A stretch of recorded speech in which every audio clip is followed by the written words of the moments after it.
We're going to go to Washington now. Back to work this week. The big question, can the White House and Congress get anything real done before getting consumed by this year's midterm elections? ABC senior Washington correspondent Jeff Zeleny starts us off from Capitol Hill. Good morning, Jeff. Good morning, George. On Capitol Hill this year, there's one number that stands out above all others: 6. That's how many seats Republicans need to take control of the Senate and take over President Obama's second-term agenda. With the Senate majority up for grabs, every issue comes with campaign fireworks. Up first this week, a showdown over a 3-month extension of long-term unemployment benefits. Just this weekend, the president urged lawmakers to get on board. Republicans should make it their New Year's resolution to do the right thing and restore this vital economic security. We met Kathy Biscotti of Baltimore. Nice to meet you. One of the 1.3 million Americans whose benefits expired late last year. She's looking for a new job and asking Congress for help. I'm not saying that it should last forever, but we need more time. What are we supposed to do in the meantime? Some Republicans say it's time to end the relief, which has been in place since the economic collapse of 2008. And that's not the only showdown ahead. From new scrutiny on government surveillance to another battle over raising the debt ceiling. There's immigration and familiar clashes over Obamacare. The law finally in effect is once again being used against vulnerable Democrats in these new campaign ads. You can keep your insurance if you like it. For Democrats, income inequality is a new rallying cry and will be a central theme of the State of the Union address, with the president calling for an increase in the minimum wage. As for Republicans, they may have a stronger political hand if they can refrain from fighting one another. Party leaders tell me they still worry those simmering feuds with the Tea Party could be the biggest thing standing in the way of winning those 6 elusive seats and taking control of the Senate. George? Okay, Jeff, thanks very much. And with that, let's get to one of the GOP's rising stars. Got his foot in both camps, Senator Rand Paul of Kentucky. Senator Paul, Happy New Year to you. Thank you for joining us. You guys are going to begin. Good morning. You guys are going to begin right away this week with that fight over extending benefits to the unemployed. President Obama, in his weekly address yesterday, said it's cruel to deny those benefits. He wants a vote right now. And the House Speaker, John Boehner, says he's open to it if the benefits are paid for. Now, I know you've been opposed to the extension in the past, but if Speaker Boehner's conditions are met, can you support the extension? Well, I think what's really cruel is to have an economy that doesn't have jobs in it. So we have to talk about what policy creates jobs. With regard to unemployment insurance, I've always said that I'm not opposed to unemployment insurance. I am opposed to having it without paying for it. I think it's wrong to borrow money from China or simply to print up money for it. But I'm not against having unemployment insurance. I do think, though, that the longer you have it, that it does provide some disincentive to work, and that there are many studies that indicate this. So what I've been saying all along, we have to figure out how to create jobs and keep people from becoming long-term unemployed. That's why I promoted the economic freedom zones, which would dramatically lower taxes in areas where there's long-term unemployment. But are you saying now that if this extension is paid for, you can support it? Well, what I've always said is that it needs to be paid for, but we also need to do something for long-term unemployed people, and that is we need to create something new that would create jobs. So what I'd like to do when we get back is, 1, if we extend it, we pay for it, but 2, we add something to it that would create jobs. And so what I've been promoting are economic freedom zones, which any area that has unemployment 1.5 times the national average, we would dramatically lower taxes to try to spur and stimulate the economy there and create jobs. Another big issue, this controversy over the NSA. You announced on Friday that you're going to be filing a class action lawsuit against the surveillance program. Now, this issue is already making its way through the courts. 2 federal judges have already weighed in on it. So why is this lawsuit necessary?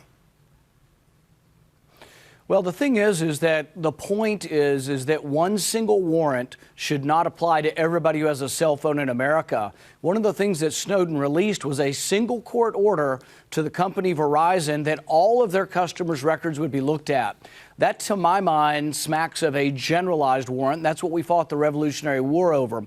So I think by bringing a class action suit where we have hundreds of thousands of people who come forward and say, hey, my cell phone records are mine, unless you go to a judge and ask a judge specifically for my records, you shouldn't be able to have a general general warrant. So I think the idea of a class action lawsuit with hundreds of thousands of participants really beats home and brings to the forefront the idea that this is a generalized warrant and it should be considered unconstitutional. This issue of clemency for Edward Snowden also back in the news this week. The New York Times weighed in. They said that it should be considered. Here's what they wrote.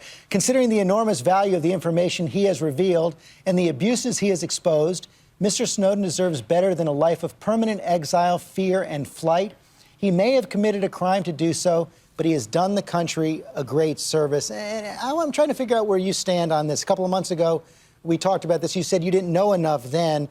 But on Friday, you said it might be a good idea for Edward Snowden and James Clapper, the head of national intelligence, who you believe perjured himself before the Congress, to share a prison cell.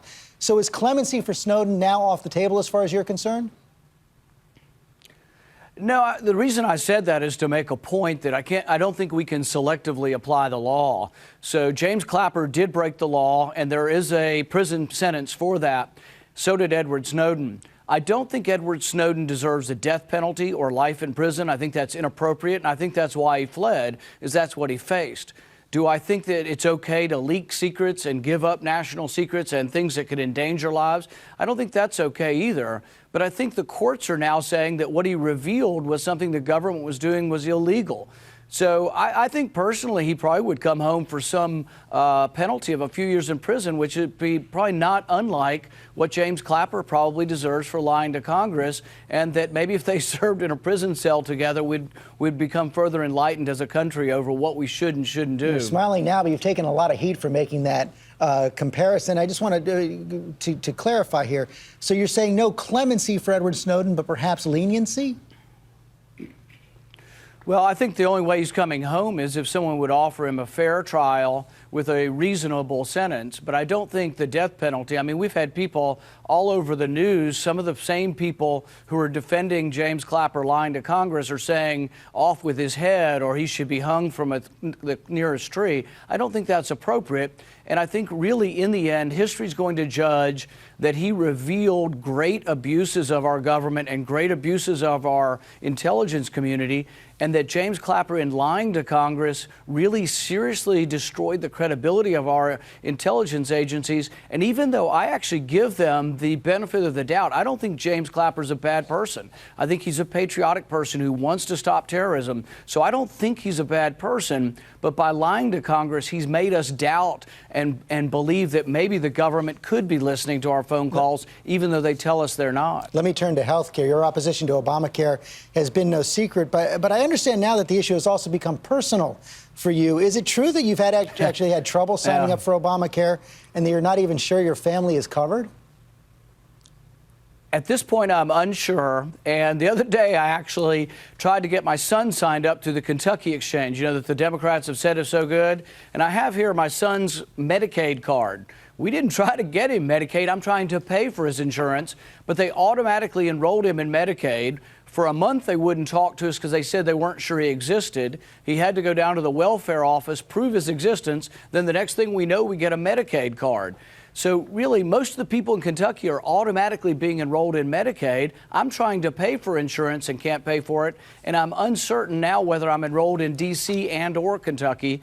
And it's a mess. I keep getting an error code every time I go in. It will not let me edit my policy to try to make sure that my family is covered. So, no, I think it's really, this is an unfolding disaster that I don't think gets better anytime soon. Final question. I want to get you on the record on immigration. Our next guest, Senator Chuck Schumer of New York, is confident that it's going to get done. A comprehensive bill will eventually get done this year. Is he right? I know you were opposed to the comprehensive bill earlier in the year, but can you support Speaker Boehner's call for a series of measures on immigration? Yeah. The reason, and I've had this conversation with Senator Schumer before, is that the reason it has failed is that the Senate bill that he proposed actually limited work visas and I think creates an incentive for more illegal immigration. I'm for very expansive work visas. If you want to come to our country, or if you're one of the 11 million who are here, I'm for giving you a work visa. There is a debate, though, over citizenship and how quickly. I don't think the House is ready for citizenship. So really the question to the Democrats is, will you go halfway? Are you willing to try to bring the 11 million people who are here, bring them out of the shadows, give them an existence, try to be more humane and try to get a better situation for them? That could happen tomorrow. The problem is the sticking point going to be we have to have immediate voting privileges for those who came here illegally? I think that's more of a sticking point. If the Democrats are willing to come halfway, I think we can pass some meaningful reform that would help the 11 million who are here. Senator Paul, thank you very much. Let's bring that question right now.